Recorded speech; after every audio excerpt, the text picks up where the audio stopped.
quando você fala em liberdade financeira, não é falar, não é prometer riqueza infinita, não é você ter sonhos mirabolantes. Se esses sonhos são mirabolantes, sinto muito, esses sonhos vão custar muito caro. E eu vou te dizer, se você fosse fazer um estudo estatístico, você ia ver que essas coisas que falam por aí, de que, olha, determinadas, o perfil de determinadas pessoas que atingiram sucesso é esse. Se você fosse fazer um estudo estatístico sério, vou falar em estatística, eu vou te mostrar aqui um livro de estatística que é meu, eu não estou oferecendo, é só para você saber que eu sei do que eu estou falando.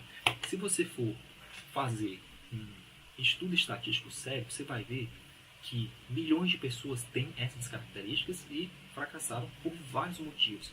Um dos motivos é sorte, amigo. Sinto muito, mas a sorte tem um poder muito maior dentro, uma participação muito maior dentro do sucesso de uma pessoa do que a gente gosta de admitir. Eu sempre digo que eu tive muita sorte em vários aspectos mesmo. E se você for dizer, você conseguiu isso, conseguiu aquilo outro, eu vou dizer, nesse ponto aqui eu tive sorte, nesse outro aqui eu também tive muita sorte, e nesse daqui, se não fosse sorte, eu não tinha nem conseguido. Se você não entender que você precisa fazer o melhor possível, mas que isso não garante que você vá ter um resultado excelente, você vai ter um nível de frustração gigantesco. Então, saber dividir essa renda de forma disciplinada é simplesmente você saber, olha, eu vou dedicar tanto por cento para isso, porque é o que dá para fazer. Vou botar tanto por cento para isso, tanto por cento para isso. Visando já ter um percentual dedicado para os investimentos. Se você for ler aquele livro, O Homem Mais Rico da Babilônia, lá vai ter a recomendação de que você reserve 10%. Tem planejadores financeiros, educadores financeiros, que recomendam 20%. Outros recomendam 30%. Tem pessoas até que são bem exageradas e dizem que você tem que colocar 50% para bancar o seu estilo de vida e 50% em investimentos. O que talvez seja um pouco de exagero, vai depender também da sua idade, vai depender do tempo que você está vivendo naquele momento, qual é o seu momento de vida, para que você ajuste esses percentuais. Vou citar o meu caso. Antigamente, eu dedicava um percentual maior para investimentos. Quando esses investimentos começaram a gerar renda, em vez de eu simplesmente sair do trabalho, continuei trabalhando e gerando renda, mas os investimentos ficam sendo reinvestidos.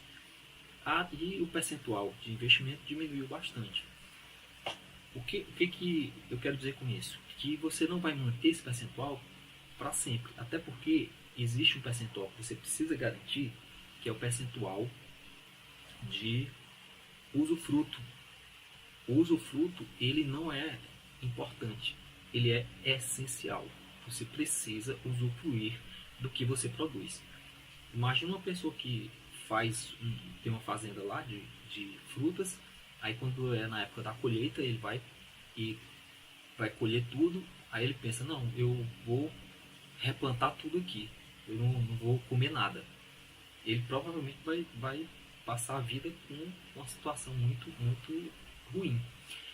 Ou então ele pega aqueles frutos e ele é muito generoso, olha, eu estou muito feliz, eu vou entregar esses frutos para metade aqui para minha mãe, metade para o meu outra metade eu vou dividir entre os meus irmãos, aí vou pegar uma parte aqui, se sobrar eu vou dar para um amigo.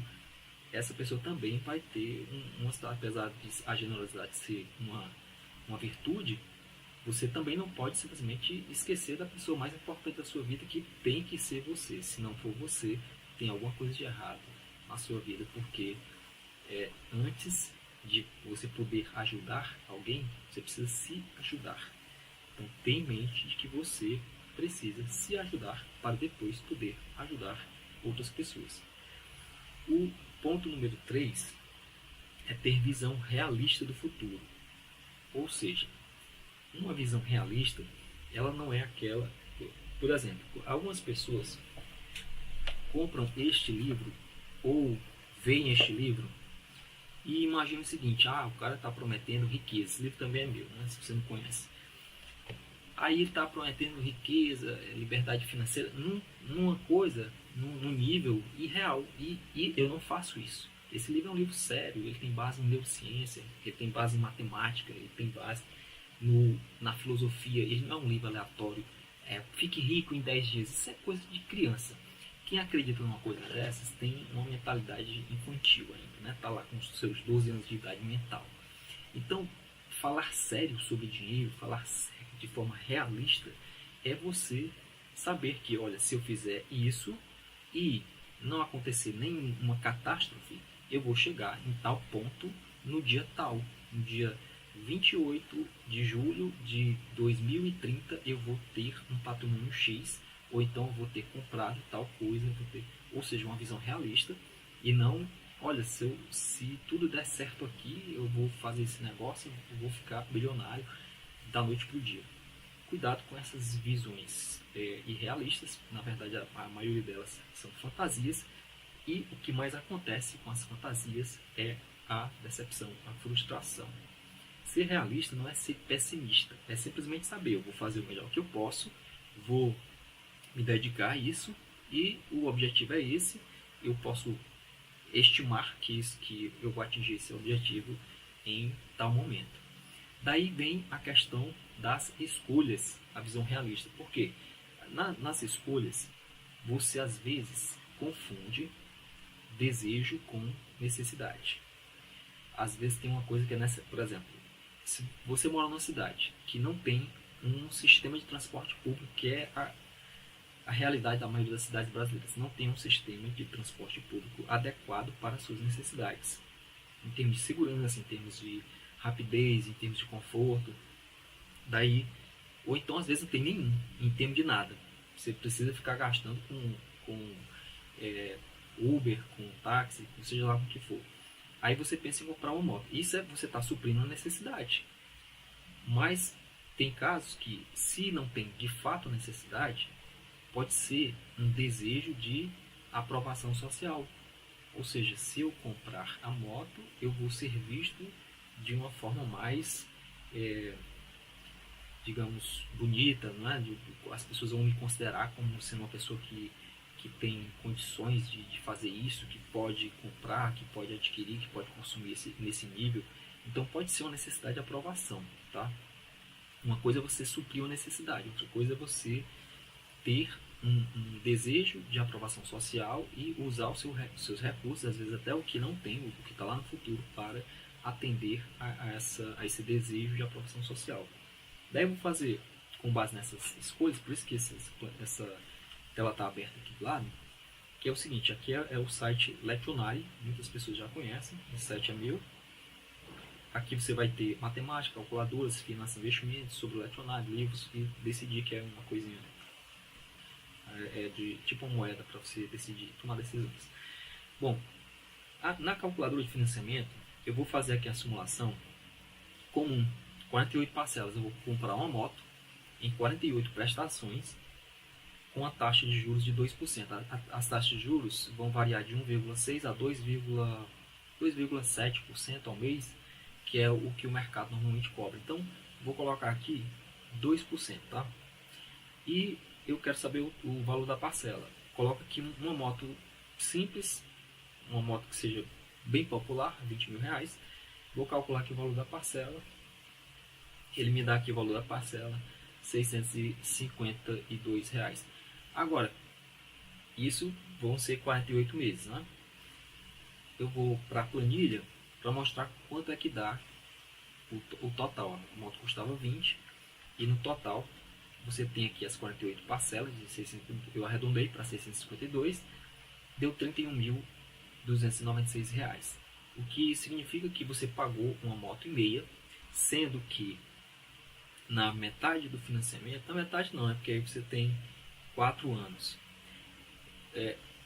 No primeiro ano do financiamento, você ainda estava devendo mais de uma moto e a sua moto já estava valendo 20% a menos.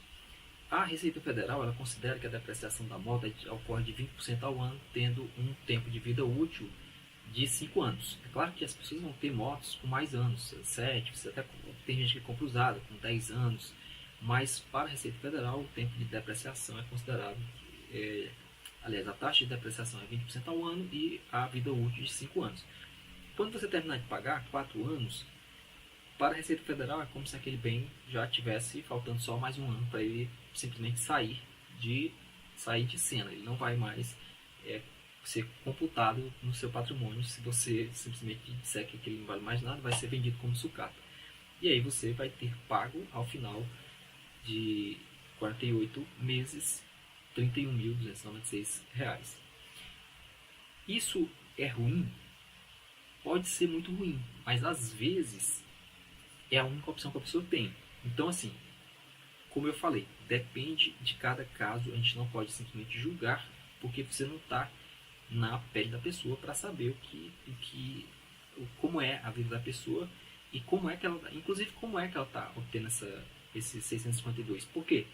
Tem pessoas que têm um outro ativo gerando renda.